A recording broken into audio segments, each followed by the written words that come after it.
नमस्कार। कहानियों के अद्भुत संसार किस्सा कहानी में मैं वर्षा गर्ग एक बार फिर आप सभी का स्वागत करती हूँ।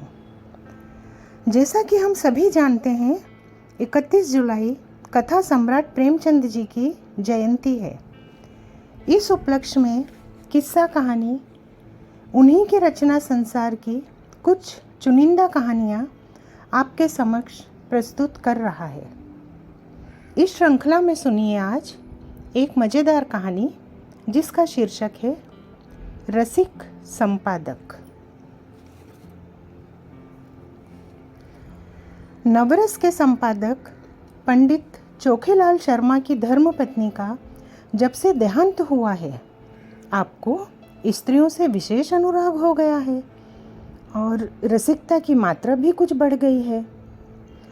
पुरुषों के अच्छे अच्छे लेख रद्दी में डाल दिए जाते हैं, पर देवियों के लेख कैसे भी हों तुरंत स्वीकार कर लिए जाते हैं और बहुधा लेख की प्रशंसा कुछ इन शब्दों में की जाती है। आपका लेख पढ़कर दिल थाम कर रह गया। अतीत जीवन आँखों के सामने मूर्तिमान हो गया, अथवा आपके भाव साहित्य सागर के उज्जवल रत्न हैं जिनकी चमक कभी कम ना होगी। और कविताएं तो हृदय की हिलोरें, विश्व वीणा की अमर तान, अनंत की मधुर वेदना, निशा का नीरव गान होती थीं। प्रशंसा के साथ दर्शनों की उत्कट अभिलाषा भी प्रकट की जाती थी। यदि आप कभी इधर से गुजरें तो मुझे न भूलिएगा। जिसने ऐसी कविता की सृष्टि की है उसके दर्शनों का सौभाग्य हमें मिला तो मैं अपने को धन्य समझूंगा। लेखिकाएं अनुरागमय प्रोत्साहन से भरे हुए पत्र पाकर फूली न समातीं। जो लेख अभागे भिक्षुक की भांति कितनी ही पत्र पत्रिकाओं के द्वार से निराश लौट आए थे, यहाँ उनका इतना आदर। पहली ही बार ऐसा संपादक जन्मा है जो गुणों का पारखी है, और सभी संपादक अहमन्य हैं। अपने आगे किसी को कुछ समझते ही नहीं। जरा सी संपादकी क्या मिल गई, मानो कोई राज्य मिल गया। इन संपादकों को कहीं सरकारी पद मिल जाए तो अंधेर मचा दें। वह तो कहो कि सरकार इन्हें पूछती नहीं। उसने बहुत अच्छा किया जो ऑर्डिनेंस पास कर दिए। और करो स्त्रियों से द्वेष, ये उसी का दंड है। ये भी संपादक ही हैं, कोई घास नहीं छीलते।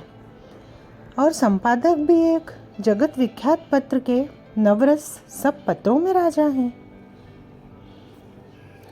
चोखेलाल जी के पत्र की ग्राहक संख्या बड़े वेग से बढ़ने लगी। हर डाक से धन्यवादों की एक बाढ़ सी आ जाती और लेखिकाओं में उनकी पूजा होने लगी। ब्याह, गौना, मुंडन, जन्म, मरण के समाचार आने लगे।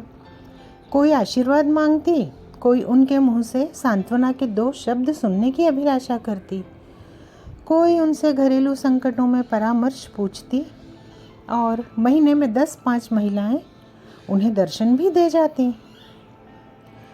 शर्मा जी उनकी अवाई का तार या पत्र पाते ही स्टेशन पर जाकर उनका स्वागत करते, बड़े आग्रह से उन्हें एकाध दिन ठहराते, उनकी खूब खातिर करते। सिनेमा के फ्री पास मिले हुए ही थे, खूब सिनेमा दिखाते। महिलाएं उनके सद्भाव से मुग्ध होकर विदा होती। मशहूर तो यहाँ तक है कि शर्मा जी का कई लेखिकाओं से बहुत ही घनिष्ठ संबंध हो गया है, लेकिन इस विषय में हम निश्चित पूर्वक कुछ नहीं कह सकते। हम तो इतना ही जानते हैं कि जो देवियाँ एक बार यहाँ आ जातीं वह शर्मा जी की अनन्य भक्त हो जातीं।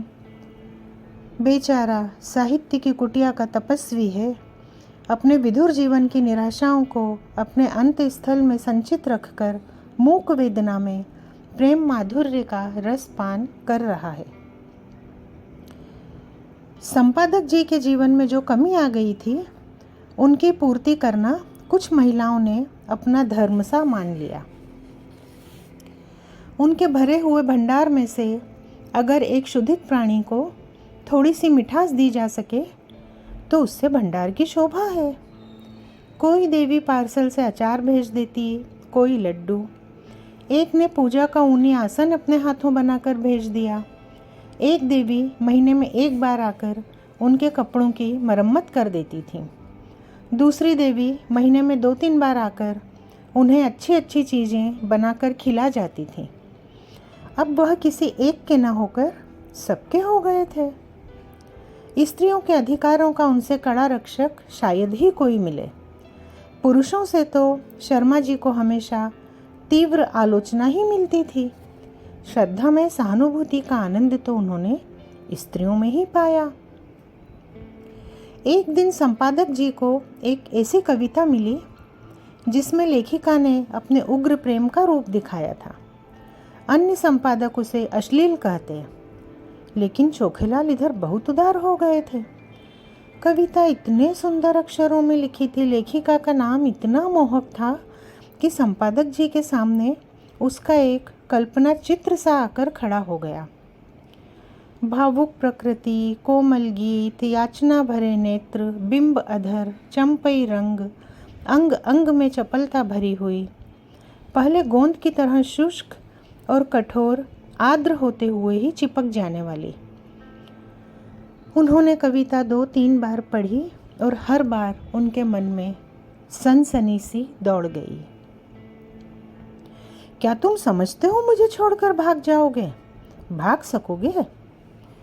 मैं तुम्हारे गले में हाथ डाल दूंगी, मैं तुम्हारी कमर में कर पाश कस दूंगी, मैं तुम्हारा पाँव पकड़कर रोक लूंगी, तब उस पर सर रख दूंगी। क्या तुम समझते हो मुझे छोड़कर भाग जाओगे? छोड़ सकोगे? मैं तुम्हारे अधरों पर अपने कपोल चिपका दूंगी, उस प्याले में जो मादक सुधा है उसे पीकर तुम मस्त हो जाओगे। क्या तुम समझते हो मुझे छोड़कर भाग जाओगे? कामाक्षी। शर्मा जी को हर बार इस कविता में एक नया रस मिलता था। उन्होंने उसी क्षण कामाक्षी देवी के नाम यह पत्र लिखा। आपकी कविता पढ़कर मैं नहीं कह सकता मेरे चित्त की क्या दशा हुई। हृदय में एक ऐसी तृष्णा जाग उठी है जो मुझे भस्म किए डालती है। नहीं जानता इसे कैसे शांत करूं। बस यही आशा है कि इसको शीतल करने वाली सुधा भी वहीं मिलेगी जहां से यह तृष्णा मिली है। मन पतंग की भांति जंजीर तुड़ाकर भाग जाना चाहता है। जिस हृदय से यह भाव निकले हैं उसमें प्रेम का कितना अक्षय भंडार है। उस प्रेम का जो अपने को समर्पित कर देने में ही आनंद पाता है। मैं आपसे सत्य कहता हूँ, ऐसी कविता मैंने आज तक नहीं सुनी थी और इसने मेरे अंदर जो तूफान उठा दिया है वह मेरी विधुर शांति को छिन्न भिन्न किए डालता है। आपने एक गरीब की फूस की झोपड़ी में आग लगा दी है, लेकिन मन यह स्वीकार नहीं करता कि यह केवल विनोद क्रीड़ा है। इन शब्दों में मुझे एक ऐसा हृदय छिपा हुआ ज्ञात होता है जिसने प्रेम की वेदना सही है, जो लालसा की आग में तपा है। मैं इसे परम सौभाग्य समझूंगा यदि आपके दर्शनों का सौभाग्य पा सका। यह कुटिया अनुराग की भेंट लिए आपका स्वागत करने को तड़प रही है। तीसरे ही दिन उत्तर आ गया। कामाक्षी ने बड़े भावुकतापूर्ण शब्दों में कृतज्ञता प्रकट की थी और अपने आने की तिथि बताई थी। आज कामाक्षी का शुभागमन है। शर्मा जी ने प्रातःकाल हजामत बनवाई, साबुन और बेसन से स्नान किया, महीन खद्दर की धोती, कोकटी का ढीला चुन्नटदार कुर्ता, मलाई के रंग की रेशमी चादर, ठाठ से कार्यालय में बैठे तो सारा दफ्तर चमक उठा। दफ्तर की भी खूब सफाई कर दी गई थी। बरामदे में गमले रखवा दिए गए थे, मेज पर गुलदस्ते सजा दिए गए थे। गाड़ी 9 बजे आती है। अभी 8:30 बजे हैं। 9:30 बजे तक यहाँ आ जाएगी। इस परेशानी में कोई काम नहीं हो रहा। बार बार घड़ी की ओर ताकते हैं। फिर आईने में अपनी सूरत देखकर कमरे में टहलने लगते हैं। मूंछों से 2-4 पके हुए बाल नजर आ रहे हैं। उन्हें उखाड़ फेंकने का इस समय कोई साधन नहीं है, किंतु कोई हर्ज नहीं, इससे रंग कुछ और ज़्यादा ही जमेगा। प्रेम जब श्रद्धा के साथ आता है तब वह ऐसा मेहमान हो जाता है जो उपहार लेकर आया हो। युवकों का प्रेम खर्चीली वस्तु है, लेकिन महात्माओं या महात्मापन के समीप पहुँचे हुए लोगों का प्रेम उल्टे और कुछ ले आता है। युवक जो रंग बहुमूल्य उपहारों से जमाता है, ये महात्मा या अर्ध महात्मा लोग केवल आशीर्वाद से जमा लेते हैं। ठीक 9:30 बजे चपरासी ने आकर कार्ड दिया। लिखा था कामाक्षी। शर्मा जी ने उसे देवी जी को लाने की अनुमति देकर एक बार फिर आईने में अपनी सूरत देखी और एक मोटी सी पुस्तक पढ़ने लगे, मानो स्वाध्याय में तन्मय हो गए हैं। एक क्षण में देवी जी ने कमरे में कदम रखा। शर्मा जी को उनके आने की खबर न हुई। देवी जी डरते डरते समीप आ गईं। तब शर्मा जी ने चौंक कर सिर उठाया, मानो समाधि से जाग पड़े हों, और खड़े होकर देवी जी का स्वागत किया। मगर ये वह मूर्ति न थी जिसकी उन्होंने कल्पना कर रखी थी। एक काली, मोटी, अधेड़, चंचल औरत थी जो शर्मा जी को इस तरह घूर रही थी मानो उन्हें पी जाएगी। शर्मा जी का सारा उत्साह, सारा अनुराग ठंडा पड़ गया। वह सारी मन की मिठाइयाँ जो वह महीनों से खा रहे थे, पेट में शूल की भांति चुभने लगी। कुछ कहते सुनते न बना, केवल इतना बोले, संपादकों का जीवन बिल्कुल पशुओं का जीवन है। सिर उठाने का समय नहीं मिलता। उस पर कार्याधिक्य से इधर मेरा स्वास्थ्य भी बिगड़ रहा है। रात ही से सिर दर्द से बेचैन हूँ। आपकी क्या खातिर करूँ? कामाक्षी देवी के हाथ में एक बड़ा सा पुलिंदा था। उसे मेज पर पटक कर रुमाल से मुंह पोंछकर मृदु स्वर में बोली, ये तो आपने बड़ी बुरी खबर सुनाई। मैं तो एक सहेली से मिलने जा रही थी, सोचा रास्ते में आपके दर्शन करती चलूं, लेकिन अब जब आपका स्वास्थ्य ठीक नहीं है तो मुझे कुछ दिन रहकर आपका स्वास्थ्य सुधारना पड़ेगा। मैं आपके संपादन कार्य में भी आपकी मदद करूंगी। आपका स्वास्थ्य स्त्री जाति के लिए बड़े महत्व की वस्तु है। आपको इस दशा में छोड़कर अब तो मैं जा ही नहीं सकती। शर्मा जी को ऐसा जान पड़ा जैसे उनका रक्त प्रवाह रुक गया है, नाड़ी टूटी जा रही है। इस चुड़ैल के साथ रहकर तो जीवन ही नरक हो जाएगा। चली हैं कविता करने, और कविता भी कैसी, अश्लीलता में डूबी हुई। अश्लील तो है ही, बिल्कुल सड़ी हुई, गंदी। एक सुंदर युवती की कलम से वह कविता कामवाण थी। इस डाइन की कलम से तो वह पर नाले का कीचड़ है। मैं कहता हूँ इसे ऐसी कविता लिखने का अधिकार ही क्या है? वह क्यों ऐसी कविता लिखती है? क्यों नहीं किसी कोने में बैठकर राम भजन करती? आप पूछती हैं मुझे छोड़कर भाग सकोगे? मैं कहता हूँ आपके पास कोई आएगा ही क्यों? दूर से ही देखकर न लंबा हो जाएगा। कविता क्या है जिसका न सिर न पैर, मात्राओं तक का तो इसे ज्ञान नहीं, और कविता करती है। कविता अगर इस काया में निवास कर सकती है तो फिर तो गधा भी गा सकता है, ऊंट भी नाच सकता है। इसको इतना भी नहीं मालूम कि कविता करने के लिए रूप और यौवन चाहिए, नजाकत चाहिए।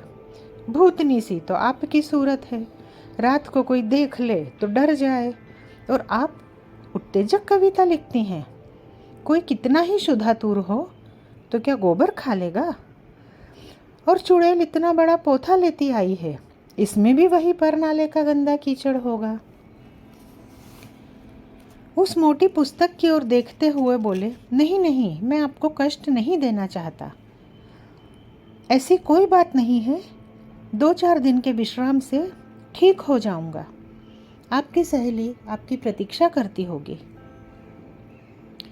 आप तो महाशय जी संकोच कर रहे हैं। मैं 10-5 दिन के बाद भी चली जाऊंगी तो कोई हानि न होगी। इसकी कोई आवश्यकता नहीं है देवी जी। आपके मुंह पर तो आपकी प्रशंसा करना खुशामद होगी, पर जो सज्जनता मैंने आप में देखी वो कहीं नहीं पाई। आप पहले महानुभाव हैं जिन्होंने मेरी रचना का आदर किया। नहीं तो मैं तो निराश हो चुकी थी। आपके प्रोत्साहन का यह शुभ फल है कि मैंने इतनी कविताएं रच डाली। आप इनमें से जो चाहें रख लें। मैंने एक ड्रामा भी लिखना शुरू कर दिया है, उसे भी शीघ्र ही आपकी सेवा में भेजूंगी। कहिए तो 2-4 कविताएं सुनाऊं? ऐसा अवसर मुझे कब मिलेगा? ये तो नहीं जानती कि कविताएं कैसी हैं, पर आप सुनकर प्रसन्न होंगे। बिल्कुल उसी रंग की हैं।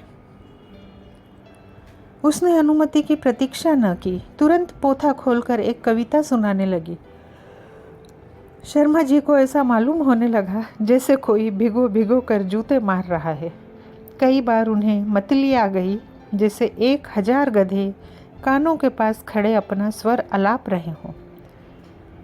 कामाक्षी के स्वर में कोयल का माधुर्य था, पर शर्मा जी को इस समय वह भी अप्रिय लग रहा था। सिर में सचमुच दर्द होने लगा। ये गधी टलेगी भी या यूं ही बैठी सिर खाती रहेगी? इसे मेरे चेहरों से भी मेरे मनोभावों का ज्ञान नहीं हो रहा है। उस पर आप कविता करने चली हैं? अरे, इस मुँह से तो महादेवी या सुभद्रा कुमारी की कविताएं भी घृणा ही उत्पन्न करेंगी। आखिर में न रहा गया, बोले, आपकी रचनाओं का क्या कहना? आप यह संग्रह यहीं छोड़ जाएं। मैं अवकाश में पढ़ूंगा। इस समय तो बहुत सा काम है। कामाक्षी ने दयाद्र होकर कहा, आप इतना दुर्बल स्वास्थ्य होने पर भी इतने व्यस्त रहते हैं। मुझे आप पर दया आ रही है। आपकी कृपा है। आपको कल अवकाश रहेगा? जरा मैं ड्रामा सुनाना चाहती थी। खेद है, कल मुझे जरा प्रयाग जाना है। तो मैं भी आपके साथ चलूं? गाड़ी में सुनाती चलूंगी। कुछ निश्चय नहीं किस गाड़ी से जाऊं। तो आप लौटेंगे कब तक? ये भी निश्चय नहीं। और टेलीफोन पर जाकर बोले, हेलो, नंबर 77। कामाक्षी ने आधे घंटे तक उनका इंतजार किया, मगर शर्मा जी एक सज्जन से ऐसी महत्व की बातें कर रहे थे जिसका अंत ही न होने पाता था। निराश होकर कामाक्षी देवी विदा हुईं और शीघ्र ही फिर आने का वादा कर गईं। शर्मा जी ने आराम की सांस ली और उस पोथे को उठाकर रद्दी में डाल दिया और फिर जले हुए दिल से आप ही आप कहा, ईश्वर न करे फिर तुम्हारे दर्शन हो। कितनी बेशर्म है उल्टा कहीं की। आज इसने सारा मजा किरकिरा कर दिया। फिर मैनेजर को बुलाकर कहा, कामाक्षी की कविता नहीं जाएगी। मैनेजर ने स्तंभित होकर कहा, फॉर्म तो मशीन पर है। कोई हर्ज नहीं, आप फॉर्म उतार दीजिए। बड़ी देर होगी, होने दीजिए। ये कविता नहीं जाएगी। ये कहानी यहीं तक। अभी आप सुन रहे थे प्रेमचंद जी की लिखी कहानी रसिक संपादक मुझसे यानी वर्षा गर्ग से। पसंद आई हो तो अपने चैनल किस्सा कहानी की अन्य कहानियाँ भी सुनिए, लाइक कीजिए, और अगर अब तक आपने चैनल को सब्सक्राइब ना किया हो तो कृपया सब्सक्राइब भी कीजिए। फिर मिलेंगे एक नई कहानी के साथ। तब तक प्रतीक्षा कीजिए। धन्यवाद।